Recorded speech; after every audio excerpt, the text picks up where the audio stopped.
राजाओं की पत्रिका बांटते बांटते जब समुद्र के किनारे पहुंचा ना, वहां कुछ साधु महात्मा स्नान ध्यान कर रहे थे।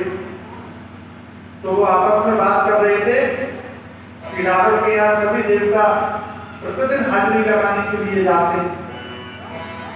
तो महाराज मैंने सोचा जब सब देवता हाजिरी लगाने के लिए जाते हैं तो समुद्र देव भी हाजिरी लगाने के लिए जाते हैं। तो मैंने आपकी पत्रिका समुद्र में डाल दी। बोलो जय श्री कृष्ण। जय श्री कृष्ण। ऐसा मूड बनाया जी। बोले कोई बात नहीं, जो हो गया तो हम समय पर आ गए, यही बहुत है। और 20 हाथ थे, 19 हाथों से उठाने लगा, एक हाथ से अपनी स्वयं जय जयकार करे। भगवान शंकर पार्वती को चिंता हुई कि ये मूर्खा धनुष को ना उठा ले, नहीं तो अनर्थ हो जाएगा। भगवान शंकर ने पूरा ब्रह्मांड का वजन धनुष के ऊपर रख दिया, हिला नहीं सका और नतमस्तक होकर के उस युद्ध राजसभा से स्वयंवर सभा से चला गया। इधर जब रावण नहीं उठा सका तो किसी भी राजा की हिम्मत नहीं कि उस धनुष को उठा सके। अब तो जनक महाराज ने कुछ ऐसी बातें कह दी, अरे कहाँ क्षत्रिय रहे, इस पृथ्वी पर केवल नाम के क्षत्रिय रह गए। इधर लखनलाल जी बैठे, उनको अच्छा नहीं लगा। गुरुजी से बोले, गुरुजी आप मेरे को आज्ञा दीजिए, मैं अभी इस धनुष को उठा करके इसके टुकड़े टुकड़े कर देता हूँ। विश्वामित्र जी बोले, बेटा रो, अभी तुमसे पहले तुम्हारे बड़े भाई हैं। और विश्वामित्र जी ने राम जी से कहा, उठो राम भंजो भवतापा, मैं कहूँ तात जनक परतापा। हे राम उठिए, और केवल ये धनुष उठाना ही नहीं है, मृत्युंजय चढ़ानी है, इसको भंग करना है, तोड़ना है इसको।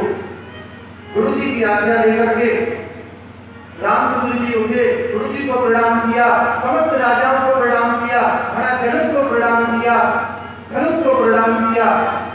और सबकी इच्छा, राजाओं की इच्छा, अरे कम से कम इस राज स्वयंवर में एक राजा तो निकले जो क्षत्रिय राजाओं की नाक कटने से बचावे। सबकी इच्छा, क्षत्रियों की इच्छा, सीता जी की इच्छा, यही धनुष उठावे, सभी देवताओं की इच्छा। और भगवान श्री राम ने उस धनुष को उठा लिया।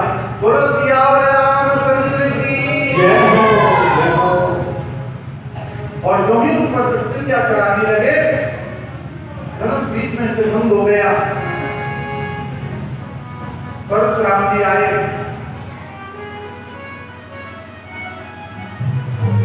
परशुराम जी का क्रोध भगवान ने शांत किया और सीता जी वरमाला लेकर के आई, रामचंद्र जी के गले में पहनाने लगी। अब सीता जी का कद थोड़ा छोटा, राम जी का कद थोड़ा सा बड़ा, और फिर 1.5 फीट का मुकुट भी राम जी ने पहन रखा, तो और भी माला डाल दी हमें। तो सखियां बोली राम जी से, थोड़ा झुकिए ना।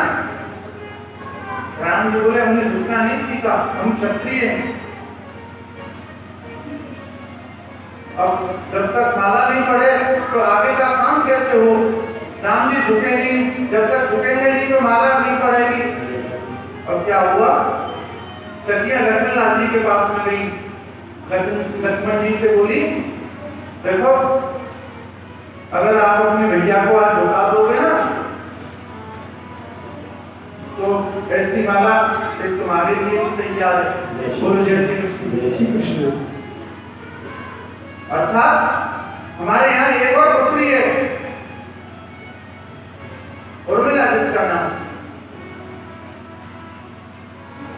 और क्या हुआ,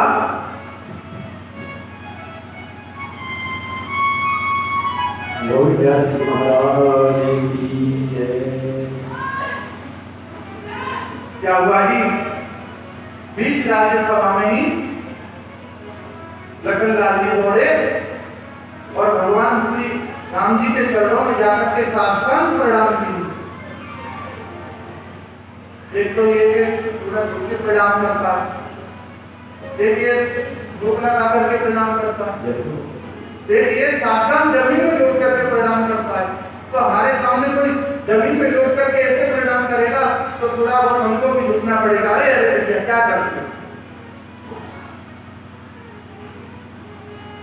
और जैसे ही लखनलाल जी चरणों में गिरे, राम जी थोड़े से झुके और माता सीता ने मौका प्राप्त किया और वैसे वरमाला उनके गले में पहना दी। बोलो सियावर रामचंद्र जी महाराज की लागी हरे हरे पढ़ने लागी भावरिया सिया रघुवरी पढ़ने लागी हरे हरे। देखिए भगवान राम सीता का विवाह हो रहा है और जो शादी में माता बहन नहीं नाचती है वो शादी शादी जैसी नहीं लगती है। तो आइए 2 मिनट का ये मंगल गीत है ठाकुर जी के वरमाला का विभागा। पढ़ने लागी हरे हरे पढ़ने लागी भावरिया सिया रघुवरी पढ़ने लागी हरे हरे पढ़ने लागी भावरिया सिया रघुवरी सखी सखी मंगल गाँव में बड़ी गो मंगल सखी सखी मंगल गाँव में हरि गो मंगल पूजी सभी देवता पढ़ने लागी हरे हरे पढ़ने लागी भावरिया सिया रघुवरी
सीता, उर्मिला, मांडवी और श्रुतकीर्ति, इधर चारों राजकुमार राम, लक्ष्मण, भरत और शत्रुघ्न के साथ में अलग अलग यज्ञ मंडप बना करके एक ही शुभ लगन में विवाह संपन्न हुआ।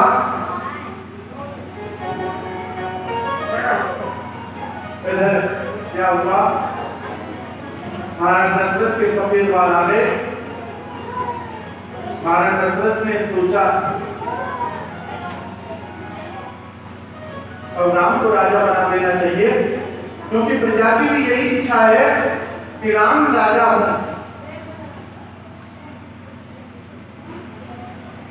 गुरु जी को बुलाया, मंत्रियों को विचार विमर्श के लिए बुलाया। सभी ने साधु साधु कह करके महाराज दशरथ के विचारों का संबोधन किया, सम्मान किया।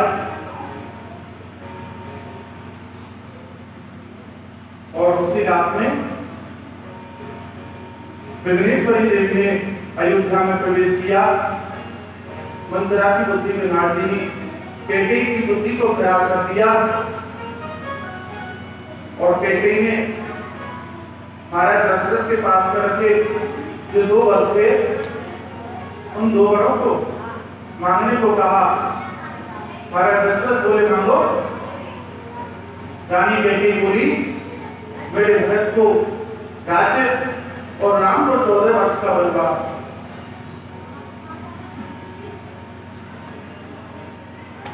बहुत समझाया लेकिन रानी नहीं मानी।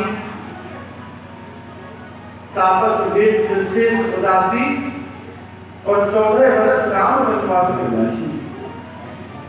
14 वर्ष के लिए राम जी को वनवास मिले, और राजसी वस्त्रों में नहीं, वनवासी वस्त्रों में, जिनके साथ में सीता भी हो, लक्ष्मण भी हो, शेष भी हो।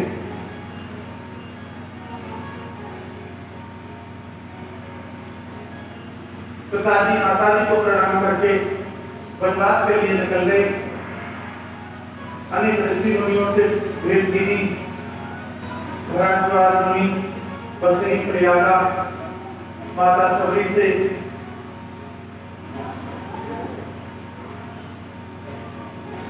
और पंचवटी पर जाकर के आश्रम बनाया। सीता जी का हरण हुआ। ब्राह्मण का वेश बनाकर के रावण आया भिक्षा मांगने के लिए। सोने के मृग के पीछे भगवान चले गए। भगवान को मालूम नहीं था ये भगवान ने सब सृष्टि बनाई है। भगवान को मालूम नहीं कि सृष्टि में कोई सोने का भी मृग है, लेकिन भगवान को एक लीला करनी थी। और मृग के पीछे चले गए। मारीच राजा निशाचर मारीच को सोने का मृग बन करके आया, बाण मार दिया। राम जी बोले एक बार लक्ष्मण सीता ऐसा है, और ऐसा ही कहा। लखनलाल जी सुरक्षा में नियुक्त थे।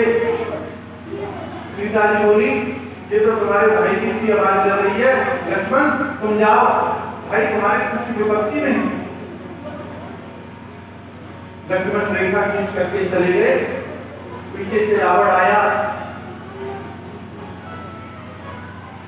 और माता सीता ने लक्ष्मण रेखा का उल्लंघन करके भिक्षा देना चाहा और हरण करके ले गया, लंका ले गया।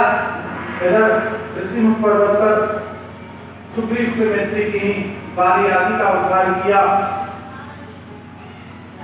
सीता जी की खोज हनुमान जी ने की। समुद्र पर सेतु बनाया, लंका गए। वहां रावण आदि उसके सभी पुत्र पौत्रों का भगवान ने उद्धार किया। और पुनः भगवान अयोध्या लौट करके आए, राज्याभिषेक हुआ। भगवान के और भगवान के भाइयों के 2 पुत्र हुए। लवकुश जिनका नाम कुछ नगरवासियों के अपवाद के ऊपर माता सीता का एक राजा ने परित्याग किया। राम ने सीता का परित्याग नहीं किया, एक राजा ने रानी का परित्याग किया। और लग उसको अपने भाइयों के चारों पुत्रों को चारों दिशाओं का राजा बना करके भगवान श्री रामचंद्र जी अपने साथ सभी अयोध्या वासियों को वैकुंठ धाम के लिए ले गए। ऐसी श्री रामचंद्र जी की कथा, कृष्ण कथा सुनने से पहले राम जी का चरित्र सुनना आवश्यक है, क्योंकि कृष्ण कथा सुन करके मनुष्य के जीवन में सच्चाई पैदा हो सकती है। राम जी का जो चरित्र है वो अपने जीवन में उतारने योग्य है। जैसा भगवान राम ने किया वैसा हम अपने जीवन में करें, लेकिन जो भगवान श्री कृष्ण ने किया ऐसा हम कदापि ना करें। तो ये सोचता है भाई भगवान ने तो इतने ब्याह किए, 2-4 ब्याह हम भी कर लें तो क्या हुआ। भगवान ने तो 6 महीने के लिए विषपान किया था, गोवर्धन पर्वत को 7 दिन तक उठाया था, तो 10-5 घंटे को 10-5 किलो के पत्थर को उठा करके दिखा दे कि जीव जब परमात्मा से अपनी तुलना करता है, परमात्मा उसके ऊपर हंसते। प्रेम से बोलो जय श्री कृष्ण। अब मैं तुमको चंद्रवंश की कथा श्रवण कराता हूँ। पूज्य सुखदेव जी बोले, अयात सूर्यतां राजन् वंश सोमस्य पावना यस्मिन्नेलादयो भूपा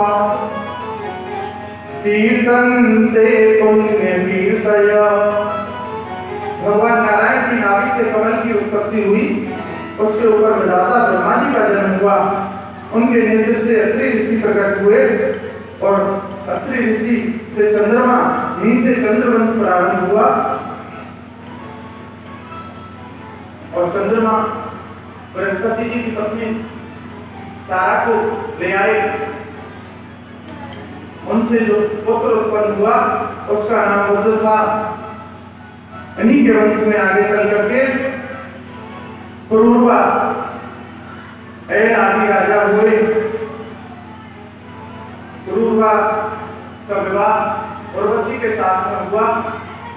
उर्वशी अप्सरा, उसने 3 शर्तें रखी, मैं तुमसे शादी कर सकती हूँ, एक तो मैं घी का भोजन करूंगी, दूसरा ये 4 भेड़ों के बच्चे हैं इनकी रक्षा तुमको करनी पड़ेगी, तीसरा मैं कभी भी तुमको नग्न अवस्था में ना देखूं। ये 3 शर्तें रखी। इधर इंद्र ने देखा उर्वशी के साथ के बिना तो ये स्वर्ग लोक फीका उत्साह हो गया है। पुरूरवा उसमें विश्राम कर रहे थे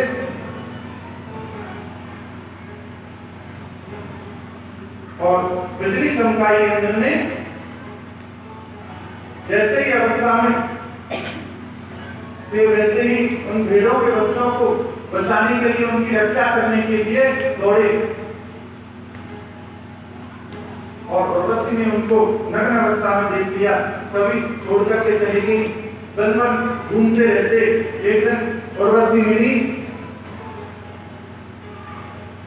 पूरा दुख का वृत्तांत बताया। उर्वशी बोली, वर्ष में एक दिन तुमसे मिलने आया करूंगी। और उन्हीं के वंश में आगे चल करके गादी का जन्म हुआ, कौहेन्द्र का जन्म हुआ, परशुराम जी महाराज का प्राकट हुआ, कार्तिक वीर आदि राजा हुए। आयु, सत्तायु, सत्यायु, विजय, रथ और जय। परशुराम जी महाराज ने 21 बार इस पृथ्वी को वंश के जो पृथ्वी थे उनसे प्रेम कर दिया। एल के ज्येष्ठ पुत्र आयु के वंश का वर्णन, नहुस के पुत्र सबसे बड़े पुत्र जो ययाति थे, इनकी एक पुत्री थी शर्मिष्ठा और शुक्राचार्य की पुत्री देवयानी। शुक्राचार्य जी के राज्य में रहते थे। ये दोनों सहेली थी आपस में। एक दिन वन में घूमने गई। देवयानी ने शर्मिष्ठा के वस्त्रों को छू लिया तो शर्मिष्ठा देवयानी से बोली, अरे भिखारियों, हमारे राज्य में तुम पड़े रहते हो, हमारे किए हुए कर्मकांड से तुम्हारा पालन होता है, तुम्हारा पेट भरता है। अब मैं इस वस्त्र को नहीं छूंगी। और क्या हुआ जी, देवयानी को धक्का दे दिया, कुएं में गिर दी और शर्मिष्ठा आ गई। शुक्राचार्य ने देखा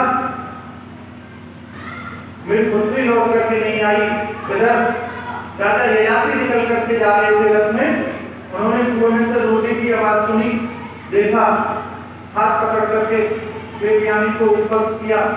देवयानी बोली, महाराज कहाँ जाते हो, आपने मेरा स्पर्श किया है, मैं आपसे शादी करना चाहती हूँ। देवयानी बोली, महाराज ययाति बोले, देवी मैं आपसे कैसे शादी कर सकता हूँ, आप ब्राह्मण कन्या हो, मैं क्षत्रिय हूँ। बोले नहीं, वो मेरे को श्राप लगा हुआ है, मेरे को कोई ब्राह्मण भक्ति नहीं मिलेगा, इसीलिए आप मेरा वरण कर लें। और राजा ययाति ने देवयानी के साथ में विवाह किया। इधर क्या हुआ, जब शुक्राचार्य जी विश्वकर्मा राजा के राज्य को छोड़ करके जाने लगे, राजा चरणों में गिर पड़ा। बोले, राजन एक ही छत पर हम तेरे यहाँ रह सकते हैं, अगर तेरी पुत्री